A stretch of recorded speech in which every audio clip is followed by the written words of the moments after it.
मैं अक्सर एक बात कहता हूँ कि गरीब होना बुरा नहीं है, सोच का गरीब होना बहुत बुरा है।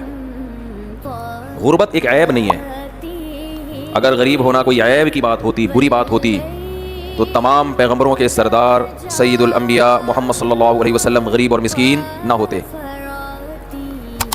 लेकिन सोच का गरीब होना ये बहुत बुरी बात है, बहुत बोलो बुरी बात। सोच का गरीब पता है किसे कहते हैं? पता है? एक तो अंडे वाले बर्गर की मैंने मिसाल दी थी, वो मैं बार बार नहीं रिपीट करूंगा, आ गई है तो दे ही देता हूँ कि जिंगर के पैसे हैं, खाता क्या है? अंडे वाला बर्गर।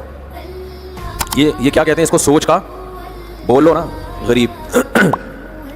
मुलाजिमीन को तनख्वाह बहुत थोड़ी देना, जबकि आपकी कंपनी की अर्निंग ठीक ठाक है, इसको क्या कहते हैं? सोच का गरीब।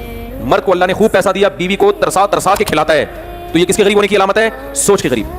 तो ऐसे ही भंगी होना कोई इतनी बुरी बात नहीं है। कुदरत का एक तकसीम है, किसी को रक्शे वाला बना दिया, किसी को जनाब कोई बहुत बड़ा ऑफिसर बना दिया, कोई बेचारे को रोजगार नहीं मिला तो वो भंगी बन गया, ये तो कुदरत की तरफ से है। लेकिन सोच का भंगी होना, बोलो ना, ये बहुत बुरी चीज़ है।